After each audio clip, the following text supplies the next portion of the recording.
ഇപ്പോൾ നമുക്ക് ദുബായിലേക്ക് ഒന്ന് പോകാം.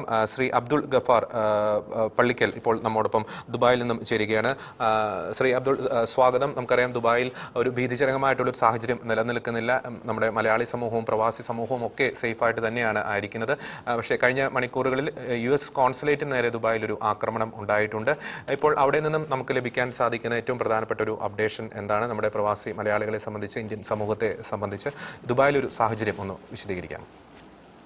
സർ, ആക്ച്വലി ഞങ്ങൾക്ക് ഇവിടെ വേറെ ഈ പറഞ്ഞ പ്രശ്നങ്ങളോ ഞങ്ങൾ ഈ പാനിക് സിറ്റുവേഷൻ ഞങ്ങൾക്ക് ഞങ്ങളുടെ ആസ് പെർ ഗവൺമെന്റ് എന്താ പറയുന്നത് അതുപോലെ ജീവിച്ചു കഴിഞ്ഞാൽ ഇവിടെ വേറെ ബുദ്ധിമുട്ടോ കാര്യങ്ങളോ ഒന്നുമില്ല. കാരണം നമുക്ക് ഇപ്പം മിഡ് നൈറ്റ് ചിലപ്പോൾ എന്തെങ്കിലും ഒരു മെസ്സേജ് വരും. മെസ്സേജ് വന്നു കഴിഞ്ഞാൽ അവർ കാണിക്കുന്നത് അലേർട്ട് ഉണ്ടാവും. പക്ഷെ അലേർട്ട് കഴിഞ്ഞ് അവരത് ആ ഒരു ഭീകരാവസ്ഥ എന്തെങ്കിലും ഒരു മിസൈൽ വല്ലതും വരുന്നുണ്ടെങ്കിൽ അത് തകർത്ത് കഴിഞ്ഞാൽ നമുക്ക് ഒരു മെസ്സേജ് വരും. നമുക്ക് ലൈഫ് നോർമലി പോകണം, ബിസിനസ് നോർമലി നടന്നു പോകണം, ഇവിടെ വർക്കിന് പോകുന്നുണ്ട്, ഒരു പ്രശ്നമില്ല. നാട്ടിലെ ആൾക്കാർ പറയുന്ന പോലെ അത്രത്തോളം പാനിക് സിറ്റുവേഷൻ ഒന്നും ഇവിടെ അല്ല. ഞങ്ങൾ we are very safe in under UAE government.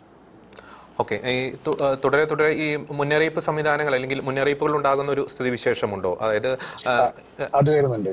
Okay okay okay ഇപ്പൊ ഇന്നലെയും ഇന്നും ആയിട്ടും ഇന്നലെ രാത്രി ഒന്ന് വന്നു, ഇന്ന് രാവിലെ ഒരു പ്രാവശ്യം വന്നു, അത്രേ ഉള്ളൂ. അപ്പൊ തന്നെ അവരത് ബ്ലോക്ക് ചെയ്ത് കഴിഞ്ഞാൽ ഞങ്ങൾക്ക് അപ്പൊ തന്നെ വീണ്ടും മെസ്സേജ് അയക്കും. We are safe then. അവർ പറയുന്ന വെച്ചാൽ ഇതിങ്ങനെ സംഭവിക്കുമ്പോൾ എന്തെങ്കിലും ഒരു വേറെ പ്രശ്നങ്ങളൊന്നും ഉണ്ടാവാതിരിക്കാൻ വേണ്ടി നമ്മോട് വീടിന്റെ പുറത്തിറങ്ങാൻ പാടില്ല, വിൻഡോയുടെ അടുത്ത് വരാൻ പാടില്ല, അത്രേ പറയുന്നുള്ളൂ. വേറെ പ്രശ്നങ്ങളൊന്നുമില്ല. We are very safe and even the food and everything is normal, no issue.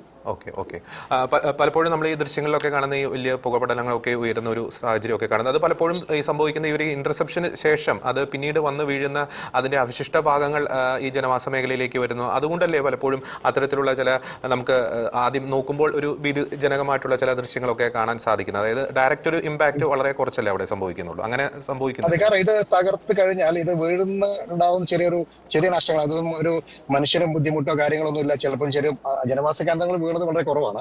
കാരണം അതൊരു വലിയൊരു പ്രശ്നം. ആളുകൾ ആളഭയൊന്നും ഇതുവരെ നമുക്ക് റിപ്പോർട്ടായി കണ്ടിട്ടില്ല. പക്ഷേ ഇവൻ നമുക്ക് ഗവൺമെന്റ് തരുന്ന സപ്പോർട്ട്, നമുക്ക് തരുന്ന ഇടയ്ക്കിടയ്ക്കുള്ള അവയർനെസ് കാര്യങ്ങളൊക്കെ we are very safe in here. വളരെ പ്രധാനപ്പെട്ട ഒരു അപ്ഡേഷൻ തന്നെയാണ്. സേഫ് ആയിട്ടിരിക്കുക എന്ന് തന്നെ തീർച്ചയായിട്ടും ആശംസിക്കുന്നു.